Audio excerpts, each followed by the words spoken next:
to Suratha in Vaishnav.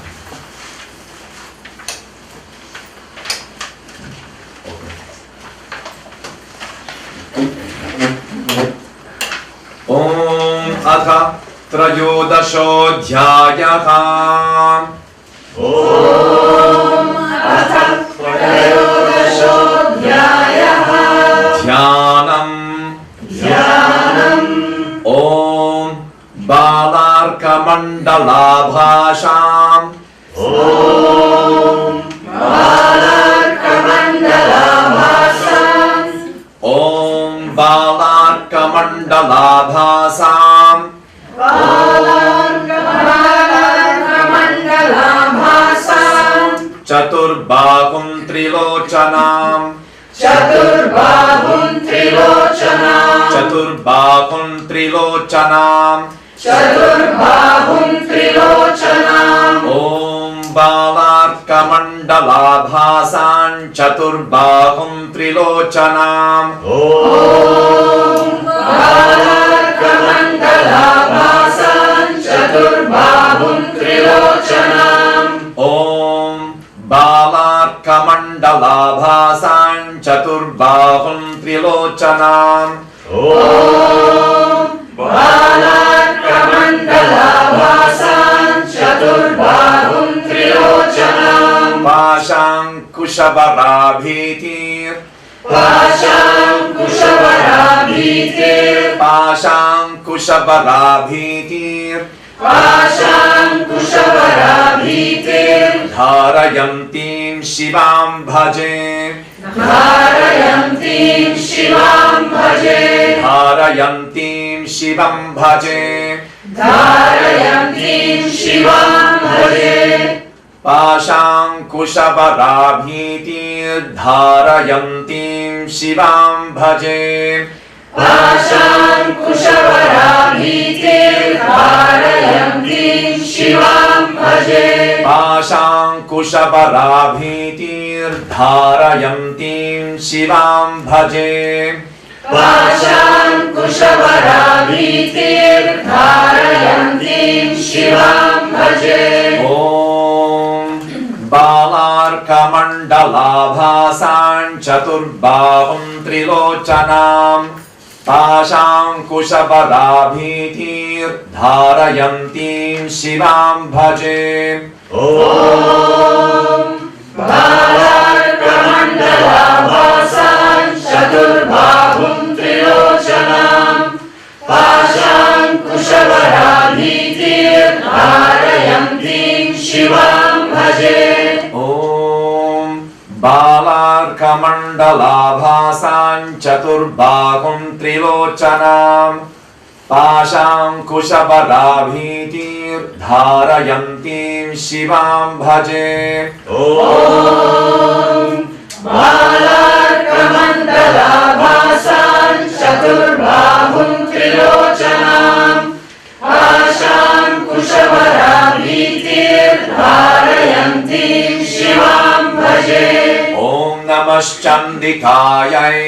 Om Namaschandikayai. Om Rishiruvacha. Om Rishiruvacha. Etatte kathitam bhupa. Etatte kathitam bhupa. Etatte kathitam bhupa. Etatte kathitam bhupa. Devi Mahatmyamuttamam. Devi Mahatmyamuttamam. Devi Mahatmyamuttamam. Devi Mahatmyamuttamam. Etatte kathitam bhupa Devi Mahatmyamuttamam. Etatte kathitam bhupa Devi Mahatmyamuttamam. Etatte kathitam bhupa Devi Mahatmyamuttamam. Etatte kathitam bhupa Devi Mahatmyamuttamam. Evam prabhava sa Devi. Evam prabhava sa Devi. Evam prabhava sa Devi. Evam prabhava sa Devi. Yayedam dharyate jagat.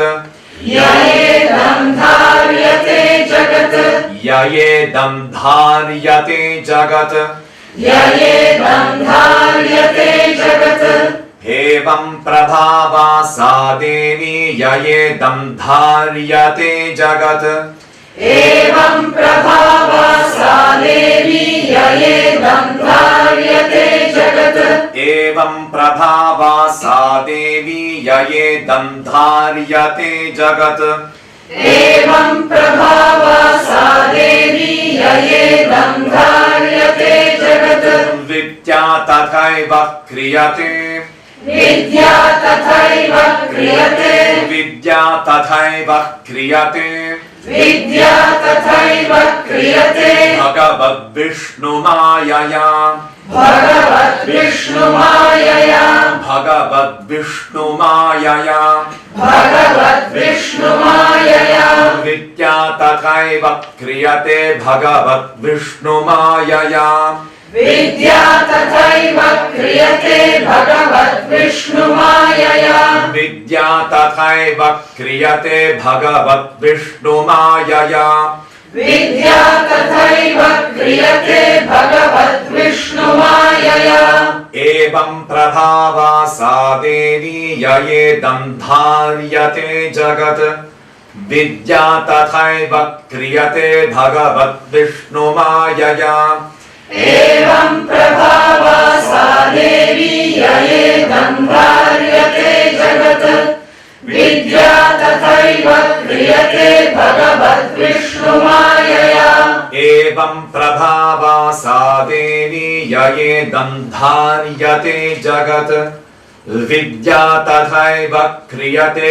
भगवद्विष्णुमायया एवं प्रभावा सा देवी ययेदं धार्यते जगत् विद्या तथैव क्रियते भगवद्विष्णुमायया तया त्वमेष वैश्यश्च तया त्वमेष वैश्यश्च तया त्वमेष वैश्यश्च तया त्वमेष वैश्यश्च तथैवान्ये विवेकिनः तथैवान्ये विवेकिनः तथैवान्ये विवेकिनः तथैवान्ये विवेकिनः तया त्वमेष वैश्यश्च तथैवान्ये विवेकिनः तया त्वमेष वैश्यश्च तथैवान्ये विवेकिनः मोह्यन्ते मोहिताश्चैव मोह्यन्ते मोहिताश्चैव मोह्यन्ते मोहिताश्चैव मोह्यन्ते मोहिताश्चैव मोहमेष्यन्ति च परे मोहमेष्यन्ति च परे मोहमेष्यन्ति च परे मोहमेष्यन्ति च परे मोह्यन्ते मोहिताश्चैव मोहमेष्यन्ति च परे मोह्यन्ते मोहिताश्चैव मोहमेष्यन्ति च परे मोह्यन्ते मोहिताश्चैव मोहमेष्यन्ति च परे मोह्यन्ते मोहिताश्चैव मोहमेष्यन्ति च परे तया त्वमेष वैश्यश्च तथैवान्ये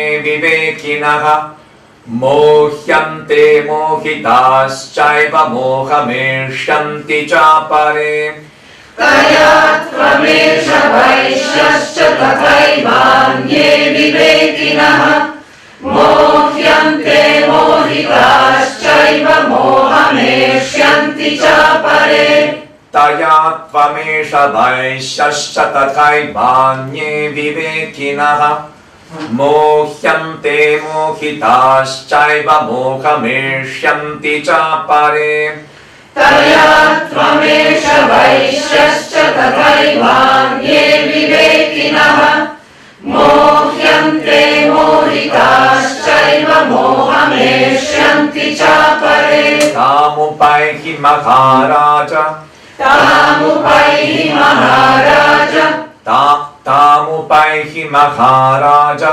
तामुपैहि महाराज शरणं परमेश्वरीं शरणं परमेश्वरीं शरणं परमेश्वरीं शरणं परमेश्वरीं तामुपैहि महाराज शरणं परमेश्वरीं तामुपैहि महाराज शरणं परमेश्वरीं तामुपैहि महाराज शरणं परमेश्वरीं तामुपैहि महाराज शरणं परमेश्वरीं आराधिता साईबंद्रुनाम आराधिता साईबंद्रुनाम आराधिता साईबंद्रुनाम आराधिता साईबंद्रुनाम भोगस्वर्गापवर्गदा भोगस्वर्गापवर्गदा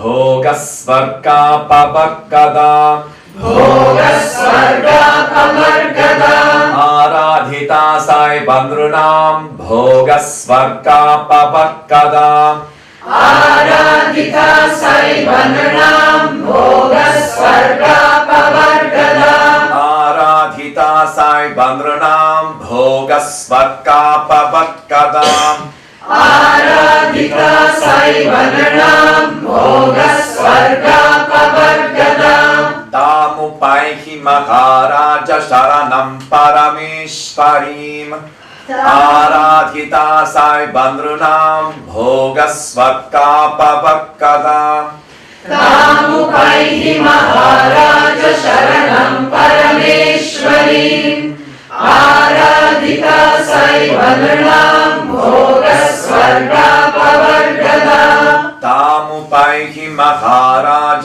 शरणं परमेश्वरीं आराधिता साईबंद्रुनाम भोगस्वर्गापवर्गदा तामुपैहि महाराज शरणं परमेश्वरीं आराधिता साईबंद्रुनाम भोगस्वर्गापवर्गदा मार्कण्डेय उवाच मार्कण्डेय उवाच इति तस्य वचः श्रुत्वा इति तस्य वचः श्रुत्वा इति तस्य वचः श्रुत्वा इति तस्य वचः श्रुत्वा सुरथः सनराधिपः सुरथः सनराधिपः सुरथः सनराधिपः सुरथः सनराधिपः इति तस्य वचः श्रुत्वा सुरथः सनराधिपः इति तस्य वचः श्रुत्वा सुरथः सनराधिपः इति तस्य वचः श्रुत्वा सुरथः सनराधिपः इति तस्य वचः श्रुत्वा सुरथः सनराधिपः प्रणिपत्य महाभागम् प्रणिपत्य महाभागम् प्रणिपत्य महाभागम् प्रणिपत्य महाभागम् तं ऋषिं शंसितव्रतम् तं ऋषिं शंसितव्रतम् तं ऋषिं शंसितव्रतम् तं ऋषिं शंसितव्रतम् प्रणिपत्य महाभागम् तं ऋषिं शंसितव्रतम् प्रणिपत्य महाभागम् तं ऋषिं शंसितव्रतम् प्रणिपत्य महाभागम् तं ऋषिं शंसितव्रतम् प्रणिपत्य महाभागम् तं ऋषिं शंसितव्रतम् इति तस्य वचः श्रुत्वा सुरथः सनराधिपः प्रणिपत्य महाभागम् तं ऋषिं शंसितव्रतम् इति तस्य वचः श्रुत्वा सुरथः सनराधिपः प्रणिपत्य महाभागम् तं ऋषिं शंसितव्रतम् इति तस्य वचः श्रुत्वा सुरथः सनराधिपः प्रणिपत्य महाभागम् तं ऋषिं शंसितव्रतम् इति तस्य वचः श्रुत्वा सुरथः सनराधिपः प्रणिपत्य महाभागम् तं ऋषिं शंसितव्रतम् निर्विन्नोति ममत्वेन निर्विन्नोति ममत्वेन निर्विन्नोति ममत्वेन निर्विण्णोति ममत्वेन राज्यापहरणेन च राज्यापहरणेन च राज्यापहरणेन च राज्यापहरणेन च निर्विण्णोति ममत्वेन राज्यापहरणेन च निर्विण्णोति ममत्वेन राज्यापहरणेन च निर्विण्णोति ममत्वेन राज्यापहरणेन च निर्विण्णोति ममत्वेन राज्यापहरणेन च जगाम सत्यस्तपसे जगाम सत्यस्तपसे जगाम सत्यस्तपसे जगाम सत्यस्तपसे स च वैश्यो महामुने स च वैश्यो महामुने स च वैश्यो महामुने स च वैश्यो महामुने जगाम सत्यस्तपसे स च वैश्यो महामुने जगाम सत्यस्तपसे स च वैश्यो महामुने जगाम सत्यस्तपसे स च वैश्यो महामुने जगाम सत्यस्तपसे स च वैश्यो महामुने निर्विण्णोति ममत्वेन राज्यापहरणेन च जगाम सत्यस्तपसे स च वैश्यो महामुने निर्विण्णोति ममत्वेन राज्यापहरणेन च जगाम सत्यस्तपसे स च वैश्यो महामुने निर्विण्णोति ममत्वेन राज्यापहरणेन च जगाम सत्यस्तपसे स च वैश्यो महामुने निर्विण्णोति ममत्वेन राज्यापहरणेन च जगाम सत्यस्तपसे स च वैश्यो महामुने सन्दर्शनार्थमम्बाया सन्दर्शनार्थमम्बाया सन्दर्शनार्थमम्बाया सन्दर्शनार्थमम्बाया नदीपुलिनमास्थितः नदीपुलिनमास्थितः नदीपुलिनमास्थितः नदीपुलिनमास्थितः सन्दर्शनार्थमम्बाया नदीपुलिनमास्थितः सन्दर्शनार्थमम्बाया नदीपुलिनमास्थितः सन्दर्शनार्थमम्बाया नदीपुलिनमास्थितः सन्दर्शनार्थमम्बाया नदीपुलिनमास्थितः स च वैश्यस्तपस्तेपे स च वैश्यस्तपस्तेपे स च वैश्यस्तपस्तेपे स च वैश्यस्तपस्तेपे देवी सूक्तं परं जपम् देवी सूक्तं परं जपन् देवी सूक्तं परं जपन् देवी सूक्तं परं जपन् स च वैश्यस्तपस्तेपे देवी सूक्तं परं जपन् स च वैश्यस्तपस्तेपे देवी सूक्तं परं जपन् स च वैश्यस्तपस्तेपे देवी सूक्तं परं जपन् स च वैश्यस्तपस्तेपे देवी सूक्तं परं जपन् सन्दर्शनार्थमम्बाया नदीपुलिनमास्थितः स च वैश्यस्तपस्तेपे देवी सूक्तं परं जपन् सन्दर्शनार्थमम्बाया नदीपुलिनमास्थितः स च वैश्यस्तपस्तेपे देवी सूक्तं परं जपन् सन्दर्शनार्थमम्बाया नदीपुलिनमास्थितः स च वैश्यस्तपस्तेपे देवी सूक्तं परं जपन् सन्दर्शनार्थमम्बाया नदीपुलिनमास्थितः स च वैश्यस्तपस्तेपे देवी सूक्तं परं जपन् तौ तस्मिन् पुलिने देव्याः तस्मिन् पुलिने देव्याः तौ तस्मिन्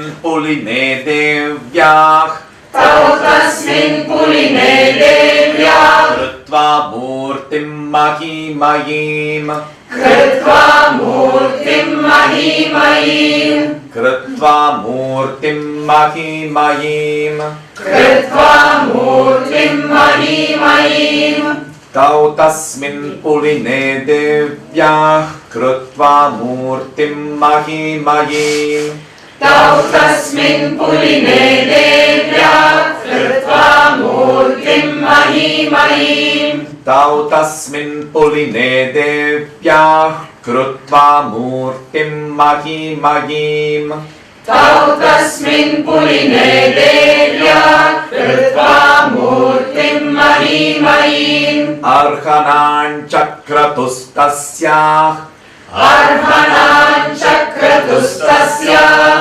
अर्हणाञ्चक्रतुस्तस्याः अर्हणाञ्चक्रतुस्तस्याः पुष्पधूपाग्नितर्पणैः पुष्पधूपाग्नितर्पणैः पुष्पधूपाग्नितर्पणैः पुष्पधूपाग्नितर्पणैः अर्हणाञ्चक्रतुस्तस्याः पुष्पधूपाग्नितर्पणैः अर्हणाञ्चक्रतुस्तस्याः पुष्पधूपाग्नितर्पणैः अर्हणाञ्चक्रतुस्तस्याः पुष्पधूपाग्नितर्पणैः अर्हणाञ्चक्रतुस्तस्याः पुष्पधूपाग्नितर्पणैः तौ तस्मिन् पुलिने देव्याः कृत्वा मूर्तिं महीमयीम्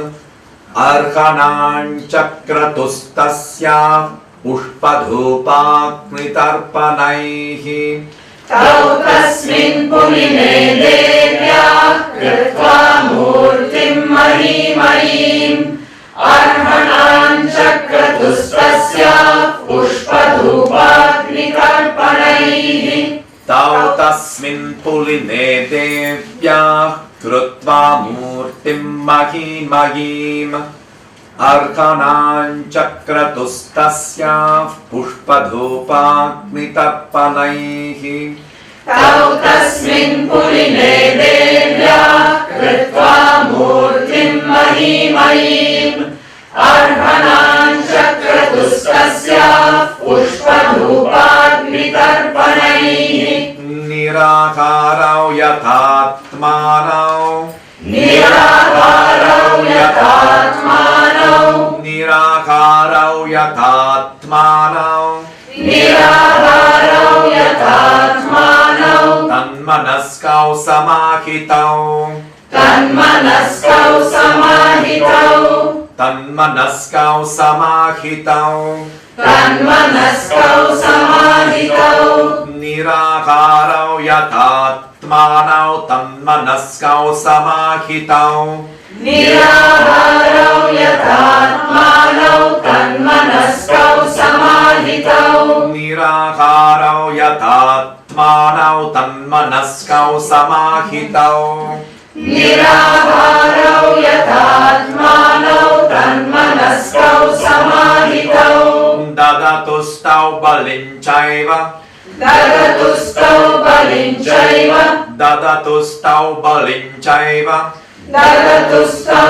बलिं चैव निजगात्रासृगुक्षितम् निजगात्रासृगुक्षितम् निजगात्रासृगुक्षितम् निजगात्रासृगुक्षितम् ददतुस्तौ बलिं चैव निजगात्रासृगुक्षितम् ददतुस्तौ बलिं चैव निजगात्रासृगुक्षितम् ददतुस्तौ बलिं चैव निजगात्रासृगुक्षितम् ददतुस्तौ बलिं चैव निजगात्रासृगुक्षितम् निराकारौ यथात्मानौ तन्मनस्कौ समाहितौ ददतुस्तौ बलिं चैव निजगात्रासृगुक्षितम् निराकारौ यथात्मानौ तदात्मानौ तन्मनस्कौ समाहितौ ददतुस्तौ बलिं चैव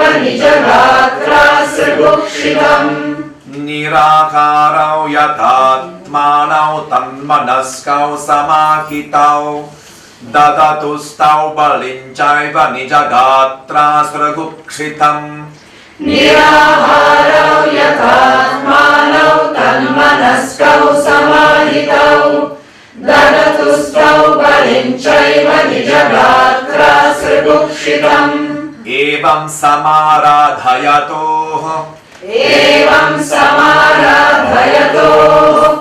एवं समाराधयतोः एवं समाराधयतोः त्रिभिर्वर्षैर्यतात्मनोः त्रिभिर्वर्षैर्यतात्मनोः त्रिभिर्वर्षैर्यतात्मनोः त्रिभिर्वर्षैर्यतात्मनोः एवं समाराधयतोस्त्रिभिर्वर्षैर्यतात्मनोः एवं समाराधयतोस्त्रिभिर्वर्षैर्यतात्मनोः एवं समाराधयतोस्त्रिभिर्वर्षैर्यतात्मनोः एवं समाराधयतोस्त्रिभिर्वर्षैर्यतात्मनोः परितुष्टा जगद्धात्री परितुष्टा जगद्धात्री परितुष्टा जगद्धात्री परितुष्टा जगद्धात्री प्रत्यक्षं प्राह चण्डिका प्रत्यक्षं प्राह चण्डिका प्रत्यक्षं प्राह चण्डिका प्रत्यक्षं प्राह चण्डिका परितुष्टा जगद्धात्री प्रत्यक्षं प्राह चण्डिका परितुष्टा जगद्धात्री प्रत्यक्षं प्राह चण्डिका परितुष्टा जगद्धात्री प्रत्यक्षं प्राह चण्डिका परितुष्टा जगद्धात्री प्रत्यक्षं प्राह चण्डिका एवं समाराधयतोः एवं समाराधयतोस्त्रिभिर्वर्षैर्यतात्मनोः परितुष्टा जगद्धात्री प्रत्यक्षं प्राह चण्डिका एवं समाराधयतोस्त्रिभिर्वर्षैर्यतात्मनोः परितुष्टा जगद्धात्री प्रत्यक्षं प्राह चण्डिका एवं समाराधयतोस्त्रिभिर्वर्षैर्यतात्मनोः परितुष्टा जगद्धात्री प्रत्यक्षं प्राह चण्डिका एवं समाराधयतोस्त्रिभिर्वर्षैर्यतात्मनोः परितुष्टा जगद्धात्री प्रत्यक्षं प्राह चण्डिका देव्युवाच देव्युवाच यत्प्रार्थ्यते त्वया भूप यत्प्रार्थ्यते त्वया भूप यत्प्रार्थ्यते त्वया भूप यत्प्रार्थ्यते त्वया भूप त्वया च कुलनन्दना त्वया च कुलनन्दना त्वया च कुलनन्दना त्वया च कुलनन्दना यत्प्रार्थ्यते त्वया भूप त्वया च कुलनन्दना यत्प्रार्थ्यते त्वया भूप त्वया च कुलनन्दना यत्प्रार्थ्यते त्वया भूप त्वया च कुलनन्दना यत्प्रार्थ्यते त्वया भूप त्वया च कुलनन्दना मत्तस्तत्प्राप्यतां सर्वम्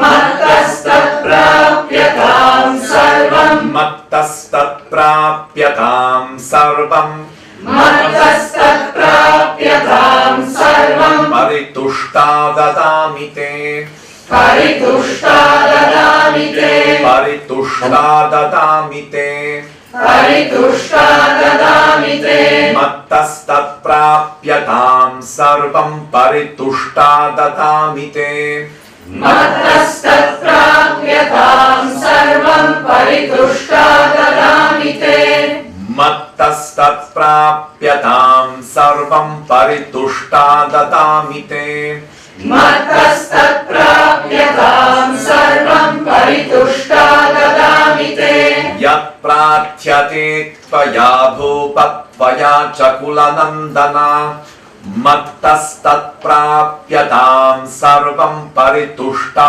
ददामि ते यत्प्रार्थ्यते त्वया भूप त्वया च कुलनन्दन मत्तस्तत्प्राप्यतां सर्वं परितुष्टा ददामि ते यत्प्रार्थ्यते त्वया भूप त्वया च कुलनन्दन मत्तस्तत्प्राप्यतां सर्वं परितुष्टा ददामि ते यत्प्रार्थ्यते त्वया भूप त्वया च कुलनन्दन मत्तस्तत्प्राप्यतां सर्वं परितुष्टा ददामि ते मार्कण्डेय उवाच मार्कण्डेय उवाच ततो वव्रे नृपो राज्यम् ततो वव्रे नृपो राज्यम् ततो वव्रे नृपो राज्यम् ततो वव्रे नृपो राज्यम् अविभ्रंशन्यजन्मनि अविभ्रंशन्यजन्मनि अविभ्रंशन्यजन्मनि अविभ्रंशन्यजन्मनि ततो वव्रे नृपो राज्यमविभ्रंशन्यजन्मनि ततो वव्रे नृपो राज्यमविभ्रंशन्यजन्मनि ततो वव्रे नृपो राज्यमविभ्रंशन्यजन्मनि ततो वव्रे नृपो राज्यमविभ्रंशन्यजन्मनि अत्रैव च निजं राज्यम् अत्रैव च निजं राज्यम् अत्रैव च निजं राज्यम् अत्रैव च निजं राज्यम् हतशत्रुबलं बलात् हतशत्रुबलं बलात् हतशत्रुबलं बलात् हतशत्रुबलं बलात् अत्रैव च निजं राज्यम् हतशत्रुबलं बलात् अत्रैव च निजं राज्यम् हतशत्रुबलं बलात् ततो वव्रे नृपो राज्यमविभ्रंशन्यजन्मनि अत्रैव च निजं राज्यम् हतशत्रुबलं बलात् ततो वव्रे नृपो राज्यमविभ्रंशन्यजन्मनि अत्रैव च निजं राज्यम् हतशत्रुबलं बलात्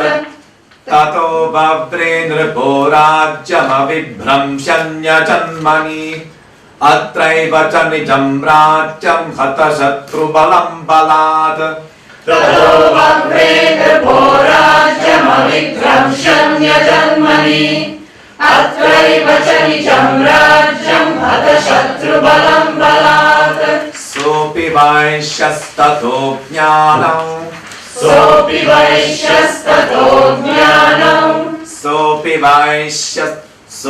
वैश्यस्ततो ज्ञानम् सोऽपि वैश्यस्ततो ज्ञानम् वव्रे निर्विण्णमानसाः वव्रे निर्विण्णमानसाः वव्रे निर्विण्णमानसाः वव्रे निर्विण्णमानसः Okay, sorry. Doing two things at the same time. वव्रे निर्विण्णमानसः वव्रे निर्विण्णमानसः सोऽपि वैश्यस्ततो ज्ञानौ वव्रे निर्विण्णमानसः सोऽपि वैश्यस्ततो ज्ञानौ वव्रे निर्विण्णमानसः सोऽपि वैश्यस्ततो ज्ञानौ वव्रे निर्विण्णमानसः सोऽपि वैश्यस्ततो ज्ञानौ वव्रे निर्विण्णमानसः ममेत्यकमिति प्राज्ञः ममेत्यहमिति प्राज्ञः ममेत्यकमिति प्राज्ञः ममेत्यहमिति प्राज्ञः सङ्गविच्युतिकारकम् सङ्गविच्युतिकारकम् सङ्गविच्युतिकारकम् सङ्गविच्युतिकारकम् ममेत्यहमिति प्राज्ञः सङ्गविच्युतिकारकम्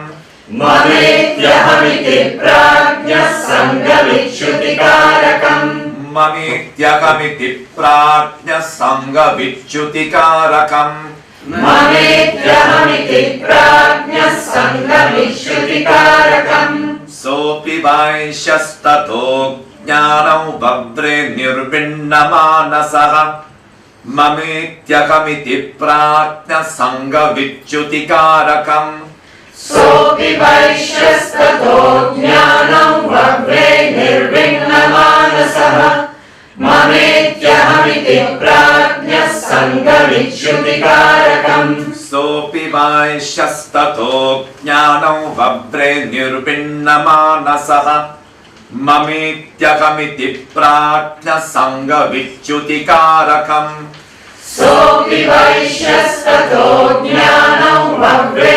निर्विण्णमानसः ममेत्यहमिति प्राज्ञः सङ्गविच्युतिकारकम् देव्युवाच देव्युवाच स्वल्पैरहोभिर्नृपते स्वल्पैरहोभिर्नृपते स्वल्पैरहोभिर्नृपते स्वल्पैरहोभिर्नृपते स्वं राज्यं प्राप्स्यते भवान् स्वं राज्यं प्राप्स्यते भवान् स्वं राज्यं प्राप्स्यते भवान् स्वं राज्यं प्राप्स्यते भवान् स्वल्पैरहोभिर्नृपते स्वं राज्यं प्राप्स्यते भवान् स्वल्पैरहोभिर्नृपते स्वं राज्यं प्राप्स्यते भवान् स्वल्पैरहोभिर्नृपते स्वं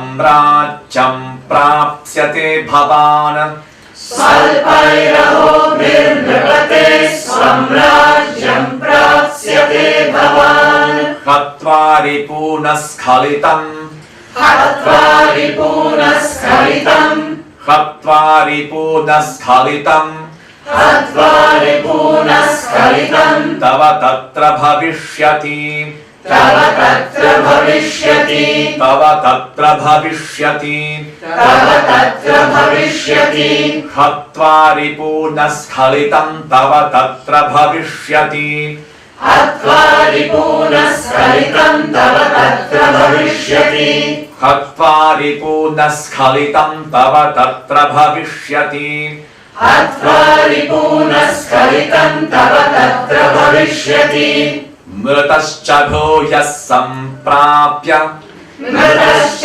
भूयः सम्प्राप्य मृतश्च भूयः सम्प्राप्य मृतश्च भूयः सम्प्राप्य जन्मदेवात् विवस्वतः जन्मदेवात् विवस्वतः जन्मदेवात् विवस्वतः जन्मदेवात् विवस्वतः मृतश्च भूयः सम्प्राप्य जन्मदेवात् विवस्वतः मृतश्च भूयः सम्प्राप्य जन्मदेवात् विवस्वतः मृतश्च भूयः सम्प्राप्य जन्मदेवात् विवस्वतः मृतश्च भूयः सम्प्राप्य जन्मदेवात् विवस्वतः सावर्णिको मनुर्नाम सावर्णिको मनुर्नाम सावर्णिको मनुर्नाम सावर्णिको मनुर्नाम भवान् भुवि भविष्यति भवान् भुवि भविष्यति भवान् भुवि भविष्यति भवान् भुवि भविष्यति सावर्णिको मनुर्नाम भवान् भुवि भविष्यति सावर्णिको मनुर्नाम भवान् भुवि भविष्यति सावर्णिको मनुर्नाम भवान् भुवि भविष्यति सावर्णिको मनुर्नाम भवान् भुवि भविष्यति वैश्यवर्यत्वयायश्च वैश्यवर्यत्वयायश्च वैश्यवर्यत्वयायश्च वैश्यवर्यत्वयायश्च वरोस्मत्तोऽभिवाञ्छितः वरोस्मत्तोऽभिवाञ्छितः वरोस्मत्तोऽभिवाञ्छितः वरोस्मत्तोऽभिवाञ्छितः वैश्यवर्यत्वयायश्च वरोस्मत्तोऽभिवाञ्छितः वैश्यवर्यत्वयायश्च वरोस्मत्तोऽभिवाञ्छितः वैश्यवर्यत्वयायश्च वरोस्मत्तोऽभिवाञ्छितः वैश्यवर्यत्वयायश्च वरोस्मत्तोऽभिवाञ्छितः तं प्रयच्छामि संसिद्ध्यै तं प्रयच्छामि संसिद्ध्यै तं प्रयच्छामि संसिद्ध्यै तं प्रयच्छामि संसिद्ध्यै तव ज्ञानं भविष्यति तव ज्ञानं भविष्यति तव ज्ञानं भविष्यति तव ज्ञानं भविष्यति तं प्रयच्छामि संसिद्ध्यै तव ज्ञानं भविष्यति तं प्रयच्छामि संसिद्ध्यै तव ज्ञानं भविष्यति तं प्रयच्छामि संसिद्ध्यै तव ज्ञानं भविष्यति तं प्रयच्छामि संसिद्ध्यै तव ज्ञानं भविष्यति मार्कण्डेय उवाच मार्कण्डेय उवाच इति दत्त्वा तयोर्देवी इति दत्त्वा तयोर्देवी इति दत्त्वा तयोर्देवी इति दत्त्वा तयोर्देवी यथाभिलषितं वरम् यथाभिलषितं वरम् यथाभिलषितं वरम् यथाभिलषितं वरम् इति दत्त्वा तयोर्देवी यथाभिलषितं वरम् इति दत्त्वा तयोर्देवी यथाभिलषितं वरम् इति दत्त्वा तयोर्देवी यथाभिलषितं वरम् इति दत्त्वा तयोर्देवी यथाभिलषितं वरम् बभूवान्तर्हिता सत्यो बभूवान्तर्हिता सद्यो बभूवान्तर्हिता सत्यो बभूवान्तर्हिता सद्यो भक्त्या ताभ्यामभिष्टुता भक्त्या ताभ्यामभिष्टुता भक्त्या ताभ्यामभिष्टुता भक्त्या ताभ्यामभिष्टुता बभूवान्तर्हिता सत्यो भक्त्या ताभ्यामभिष्टुता बभूवान्तर्हिता सद्यो भक्त्या ताभ्यामभिष्टुता बभूवान्तर्हिता सत्यो भक्त्या ताभ्यामभिष्टुता बभूवान्तर्हिता सद्यो भक्त्या ताभ्यामभिष्टुता इति दत्त्वा तयोर्देवी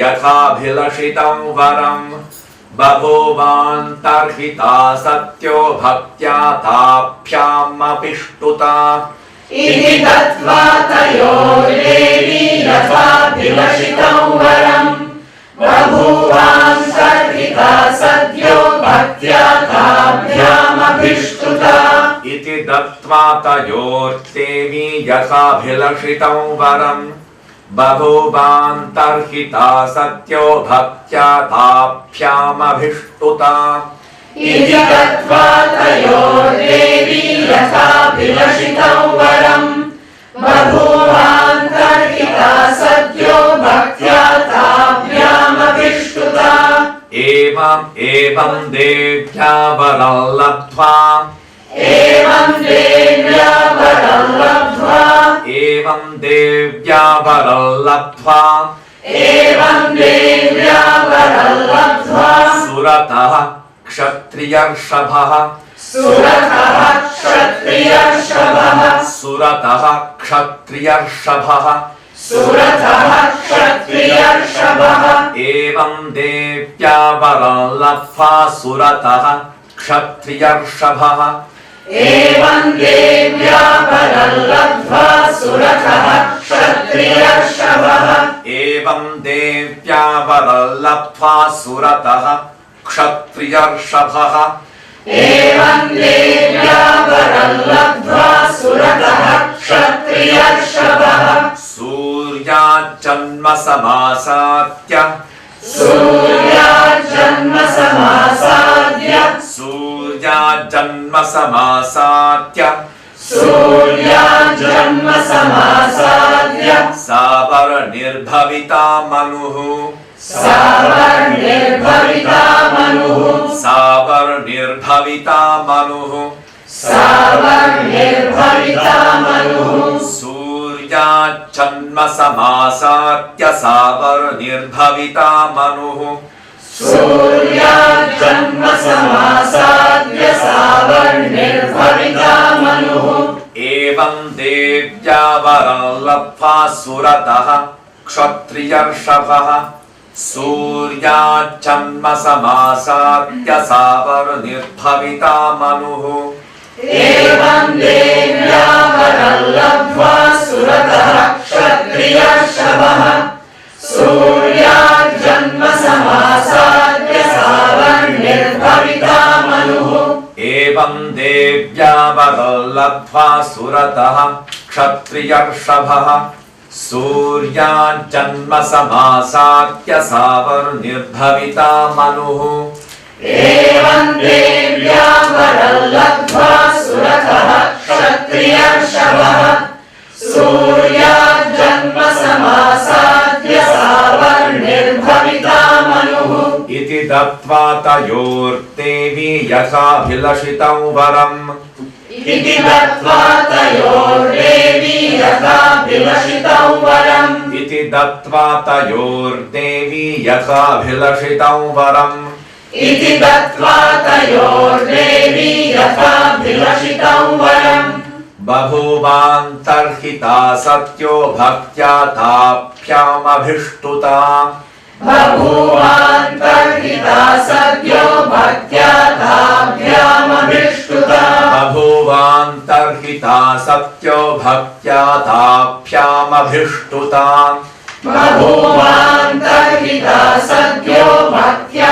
ताभ्यामभिष्टुता इति दत्त्वा तयोर्देवी यथाभिलषितं वरम् बभूवान्तर्हिता सत्यो भक्त्या ताभ्यामभिष्टुता इति दत्त्वा तयोर्देवी यथाभिलषितं वरम् बभूवान्तर्हिता सद्यो भक्त्या ताभ्यामभिष्टुता भक्त्या ताभ्यामभिष्टुता भक्त्या ताभ्यामभिष्टुता भक्त्या ताभ्यामभिष्टुता भक्त्या ताभ्यामभिष्टुता एवं देव्या वरं लब्ध्वा एवं देव्या वरं लब्ध्वा एवं देव्या वरं लब्ध्वा एवं देव्या वरं लब्ध्वा सुरतः क्षत्रियर्षभः सुरतः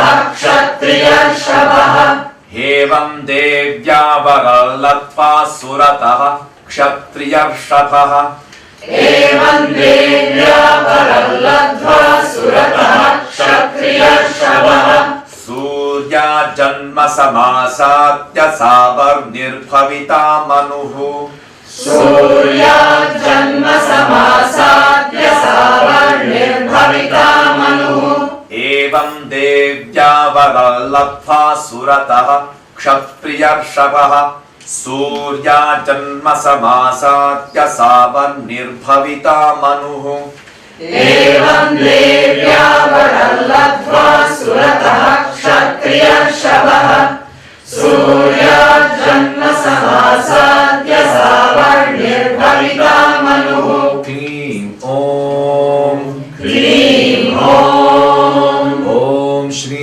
जगदम्बार्पणमस्तु ॐ श्री जगदम्बार्पणमस्तु ॐ स्वस्ति श्री मार्कण्डेय पुराणे सावर्णिके मन्वन्तरे देवी माहात्म्ये सुरथवैश्ययोर्वरप्रदानं नाम त्रयोदशोऽध्यायः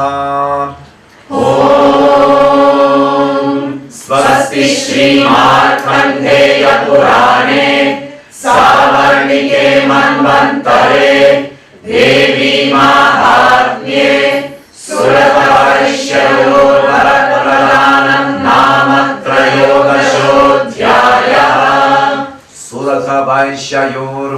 Pradanam Nama Trayodashodhyayaha. Suratavaishyayorvarapradanam Namatrayodashodhyayaha. Namatrayodashodhyayaha. Namatrayodashodhyayaha. Suratavaishyayorvarapradanam. Suratavaishyayorvarapradanam. Suratavaishyayorvarapradanam. Suratavaishyayorvarapradanam. Namatrayodashodhyayaha. Namatrayodashodhyayaha. Suratavaishyayorvarapradanam. Namatrayodashodhyayaha. Suratavaishyayorvarapradanam. Namatrayodashodhyayaha. Okay, so the last two shlokas are repeating in this last chapter, but I just repeat it briefly. Now we will chant this chapter, and after that, Mukidara will give the translation. Om Atha Trayodashodhyayaha Dhyanam. Om Parkamandalabhasam Chaturbahum Trilochanam Pasham Kushavaragritir Dharayantim Shivam Bhaje. Om Namaschandikayai. Om Rishiruvacha. Etatte Kathitam Bhupa Devi Mahatmyamuttamam. Evam prabhava sa devi yaye bandharyate jagat. Vidya tathaiva kriyate bhagavad vishnu mayaya. Tayat tvamesha vaishyasta tathaivanye vivekinaha.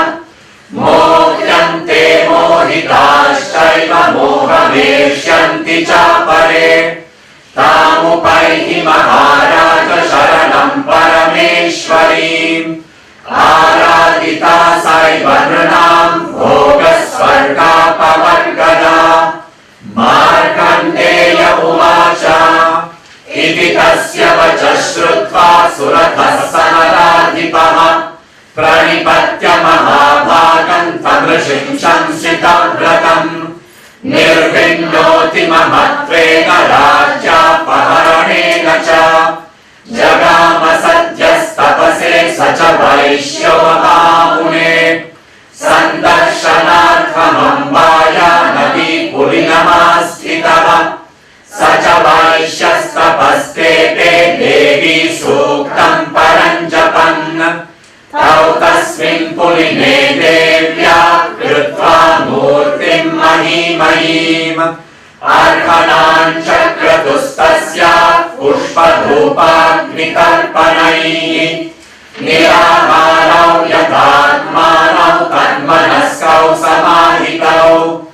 Dagatustau parinchaiva nijagatra svebhukshitam. Evam samaradhayatos tribirvarshairyatmanoh. Paritushta jagadhatri pratyaksham praha chandika. Devyuvacha yatratyate tvaya bhupatvaya jakulanandana. Mattastatprapyatam sarvam paritushta datamite. Markandeya uvacha. Tato vagre griporaja mitram shanya janmani. Atraiva chanijam rajyam hata shatrubalam balat. Sopi vaishyastato jnanam vagre nirvinnamanasaha. Mametyahamitik prajna sangavichutikārakam. Devyuvacha sarpairahobhir nirpate svam rajyam prapsyate bhavan. Hatva ripunaskalitam tava tatra bhavishyati. Mritascha bhuyas samprapya janma devadvivas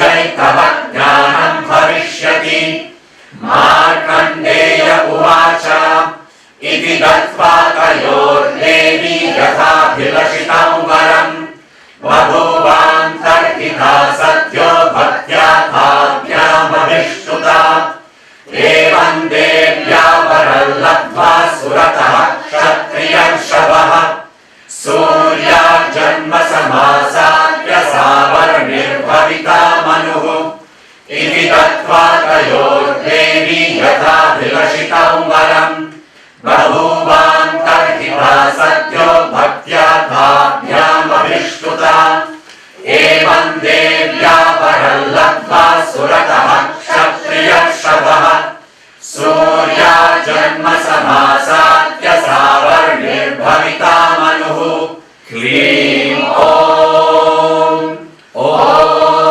श्रीजगदम्बार्पणमस्तु ॐ स्वस्ति श्रीमार्कण्डेय पुराणे सावर्णिके मन्वन्तरे देवी माहात्म्ये सुरतयोगप्रदानं नाम त्रयोदशोऽध्यायः ॐ शान्ति शान्ति शान्तिः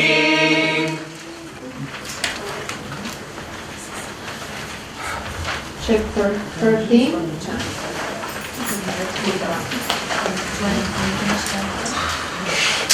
So, you remember Suratha from the beginning? It's the merchant and the king, granting boons to Suratha and Vaishya. Radiant as a sphere of the newly risen sun, with 4 arms and 3 eyes, holding a noose, a hook, a boon-giving, and the fearlessness mudras. I worship the Shiva. The Rishi said, this supreme Devi, Mahatmiyam, is explained to you, O king. The previously described influence of the Devi by whom this universe is sustained. Knowledge is done in the same way by the venerable Vishnu Maya, Vishnu's power of illusion. By her, you and this merchant, in the same way all the other wise men, they are confused. They were confused before, and confusedly they will come in the future. O great king, to approach the supreme empress shelter, she who is worshipped will certainly give to humans enjoyment, heaven, and liberation. The sage Markandeya said, having thus heard his words, Suratha, the king of men, after offering obeisance to the sage, the great soul of praiseworthy vows, being very humbled by the attachment and the stolen kingdom, he and the merchant immediately went to perform austerities, O great sage. Dwelling on the sandbank of a river, to be granted a personal audience by the mother, he and the merchant performed austerities, reciting the ultimate hymn of the Devi. At that time, on the sandbank, they both made a clay statue of Devi. They worshipped her with offerings of flowers, incense, fire, and water. Both were fasting, self-controlled, absorbed in mind, perfectly concentrated.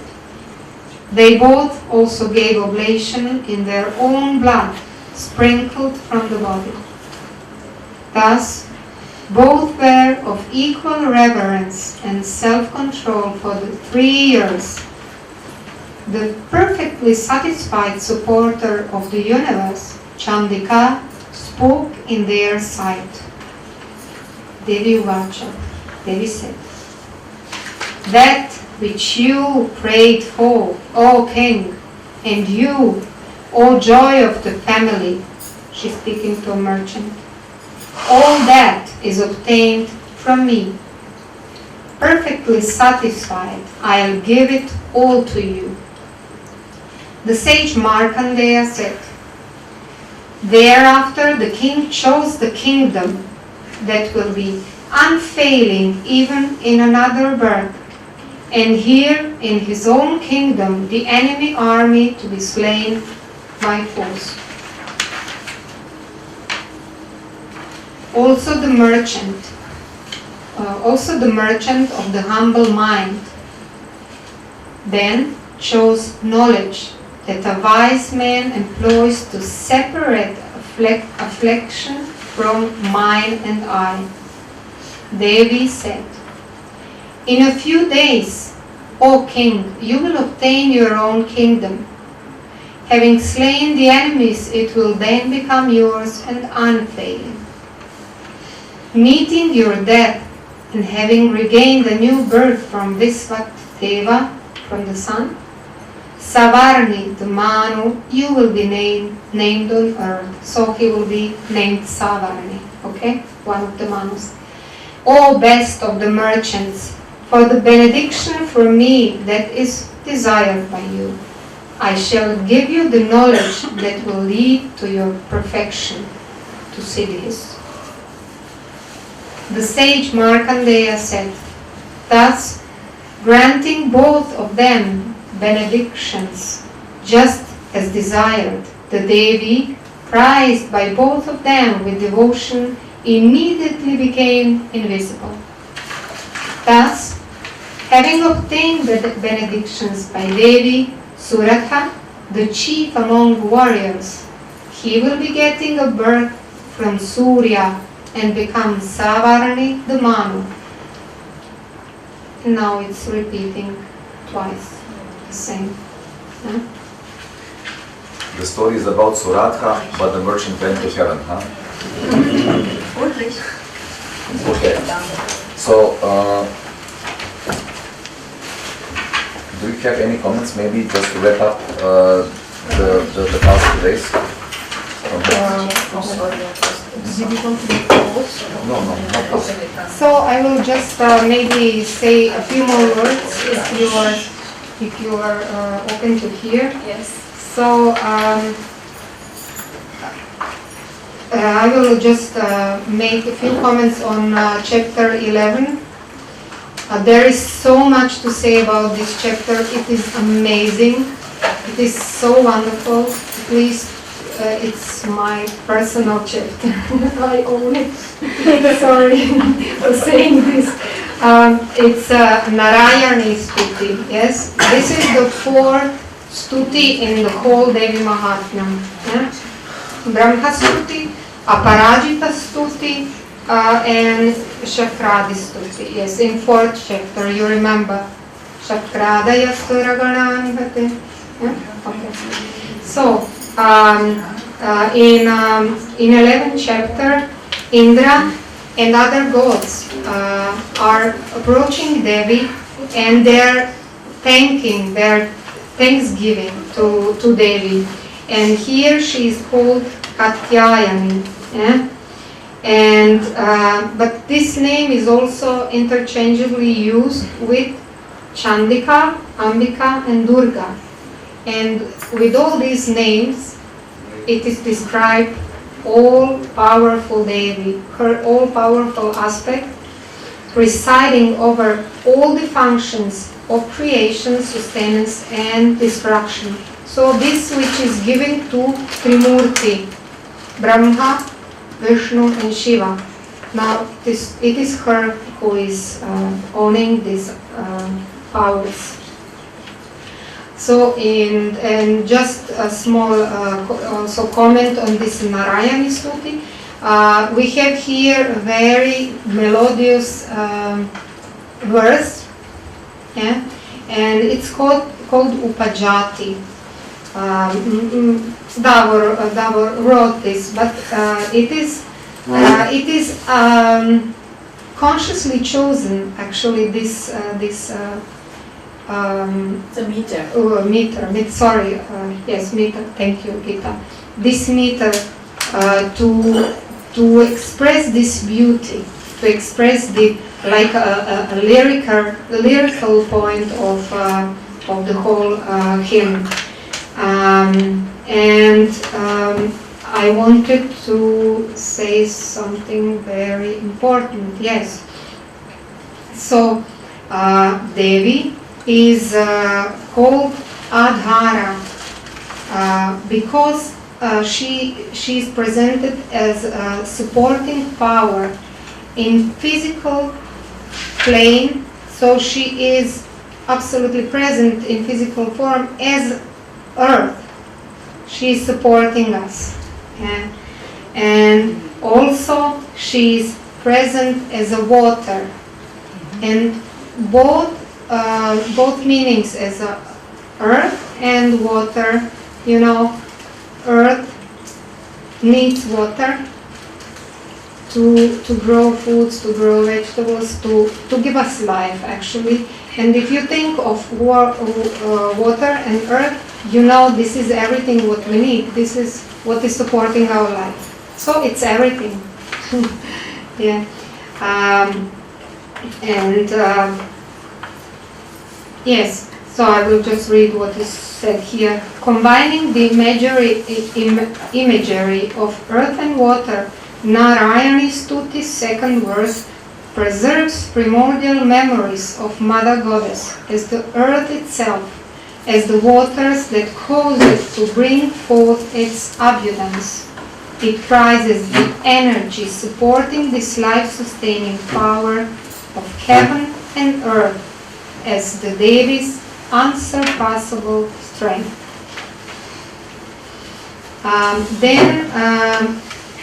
You might know about Maya. You probably heard this word a lot, yes. And she's called also Mahamaya. I don't want to say in my own words too much, but I want to make a distinction between non-dual Shakta, Shaiva philosophy, Tantric view, and Advaita Vedanta. Because in Advaita Vedanta they say like, this is illusion. But in Shakta philosophy it is a little bit different. So, to not speak everything with my own words, do we have time? Yes. I will just read a little bit. So, Vishnu Maya is deluding power of Vishnu. But here in this, this is verse number 5. This verse has a very, very subtle significance that we also, Davar has translated that this is Vishnu's power, but it is not. The present verse makes a subtle significance, a significant departure from the term Vaishnavi Shakti, which does not mean power as Vishnu's possession, because grammatically it would be different. Okay? Grammatically, it would be like Vishnu Shakti or Vishnu Shakti, but the power is in the Devi's own right. So it is Devi who is making herself Vishnu's power. Okay, maybe I'm too impressed by all this. Okay, so even is Maya, Devi is the supreme. It is very interesting, this Maya. Mahamaya, when she is gracious, she is causing liberation in this world. But when she is not in gracious form, she is causing delusion. And what does this mean? You remember when we were speaking about Shumbha and Shumbha, you remember Shumbha, ego. So we are seeing ourselves as equal. For example, this is her delusion. This is delusion when we think we are the body, or similar things which you all very good know. This is her power. So, but actually, Mahamaya is a consciousness which can take any form, any possible form, because this is Devi. So mother is present in both principles, yes. And I have too many important things, so I have to cut it short a little bit. For example,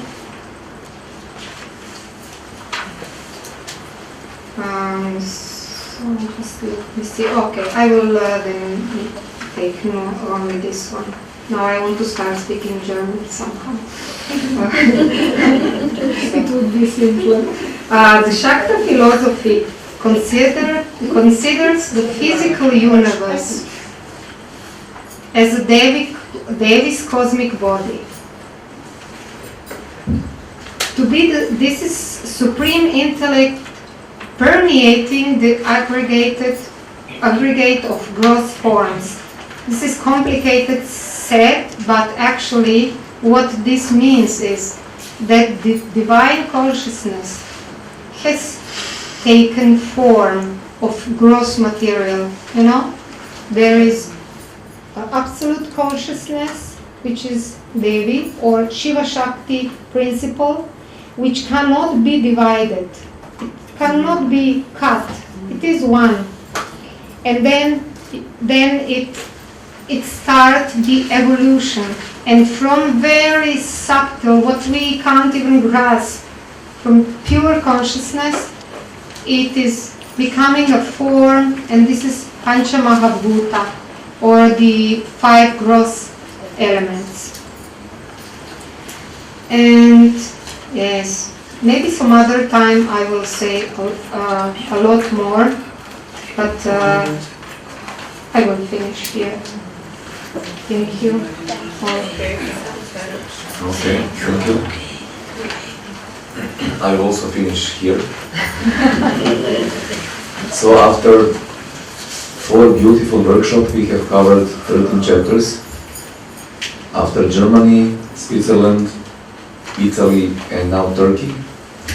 I think one workshop was better than the other. I mean, not better, but you cannot simply compare it. Each of them was special in a way, right? When I thought and reflect on the past events, especially in 2020, when we started actually learning Devi Mahatmiyam, and the COVID started, but we managed to meet twice, you know, in Germany, and in Switzerland, and this trip to Switzerland was such a miraculous one, right? You know, and when I think of each of the places, it was so special, and I'm really thankful that we have this. This is not a finale. This is just a small finale, and this is a true international workshop in a true living, vibrating ashram area. And I'm so glad that we have had the chance to chant Shatakshari mantra today in amphitheater. And I really felt that we are, you know, in the center of the universe, not only in the center of this place, when we were chanting all together. So this is the boons and the gifts that Shiva Shakti providing to those one who are following, right? I know that we all have in our lives some individual, you know, challenges, so call it, you know.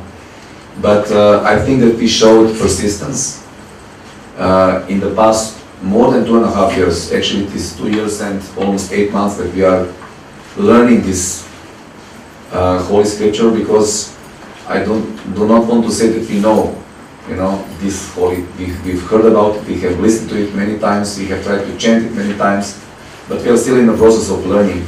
And I think especially what Muktidana just said and touch base on that hidden meaning. I think that after we master this chanting, which is very difficult, but per se enough to reach what actually the state which they are ready to grant us with, you know. But anyhow, we would like to understand more. We would like to really surpass this Uttama Charitam, so this sattva state, you know, when we need to actually look behind, not just being satisfied of what we have achieved, because this is also an obstacle. We need to look behind, and we need to keep our pursuit towards the self-realization. We should not just be happy on what have we achieved, right? So this is a beautiful journey we all share together, and I hope we will continue this journey with Purvanga part, and I pray that we meet with Purvanga part, and I really pray that we meet for that in London in the second half of March. So I will be, you know, starting my communication with another host soon, because I think that I don't know why we were with Veda Union once in London already when we had Veda Union Rudram 11 chanting. When was it, Mina, do you remember? 2016, oh my god, yeah, 2016. It was a huge gathering, there were like 100 people only from Sai Center came, London Sai Center. Yeah, so we were like maybe 150, I don't know. We were very, very strong gathering. So, but this time let us search for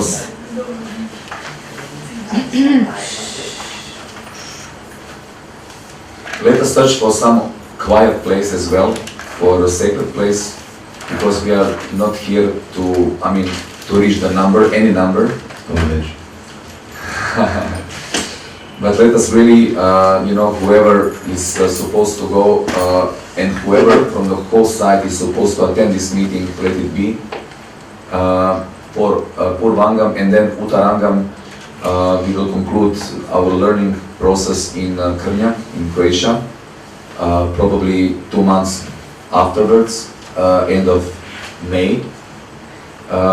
Just, you know, marking the completion of the learning process, so then we are fully ready for the yajna, which will hopefully follow in a couple of months after, you know. So this is the plan.